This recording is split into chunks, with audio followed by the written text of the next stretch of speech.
In a village nestled between the hills and the sea, there stood an ancient tree, unlike any other. The villagers called it the wishing tree. Its gnarled branches stretched towards the sky, and its roots delved deep into the earth, bridging the heavens and the underworld. Legends whispered that the tree had seen the rise and fall of empires, absorbed the laughter and tears of countless generations, and held within its bark the secrets of the universe. One day, a young girl named Aiko, with a heart full of questions and dreams, approached the wishing tree.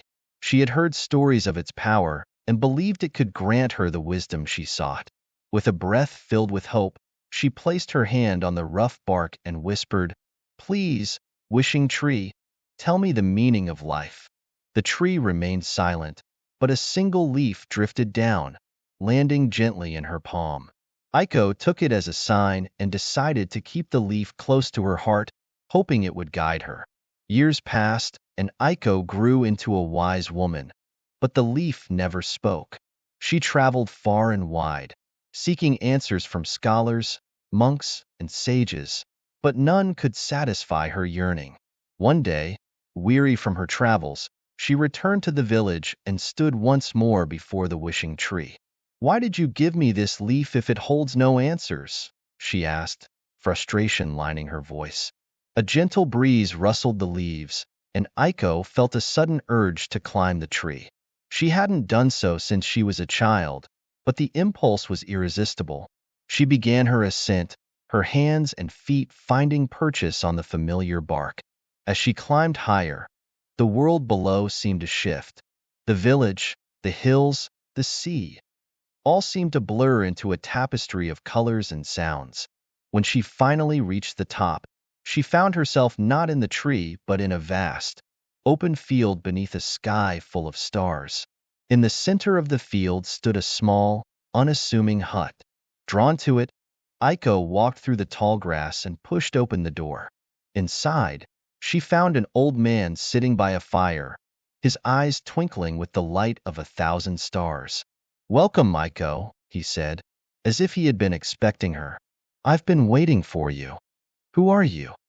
Aiko asked, her voice filled with awe and curiosity. "I am the keeper of stories," he replied. "And you have a story to tell?" Aiko sat by the fire, and the old man handed her a cup of tea. As she sipped, she felt warmth spread through her, not just in her body but in her soul. She began to speak, recounting her life, her questions, her journey, and the leaf that had accompanied her all these years. The keeper listened intently, nodding occasionally, his eyes never leaving her face. When she finished, he smiled and said, "The leaf was never meant to give you answers, Aiko. It was meant to remind you to seek them." "But I found nothing," she said, her voice tinged with sadness. "On the contrary," the keeper replied, "you have found everything. The journey itself is the answer. The questions you asked, the people you met, the experiences you had, they are the threads that weave the tapestry of your life. The leaf was merely a catalyst, a spark to ignite your quest." Aiko sat in silence, the fire crackling softly beside her. She realized then that the meaning of life was not a single, definitive answer but a series of moments, each one interconnected, each one leading to the next. The journey was the meaning. The old man stood and opened the door. "It's time for you to return," he said. "But remember, the story never ends. It continues with each step you take." Aiko stepped through the door and found herself back at the base of the wishing tree, the leaf still in her hand. She looked up at the ancient branches and smiled. She no longer needed the tree to grant her wishes. She had found her answers within herself. With a heart full of peace, she walked back to the village, ready to share her newfound wisdom with others.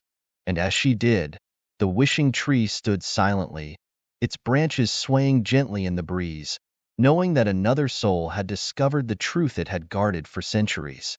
And so, the story continued, a never-ending journey of questions and answers, each one a step closer to understanding the profound mystery of life.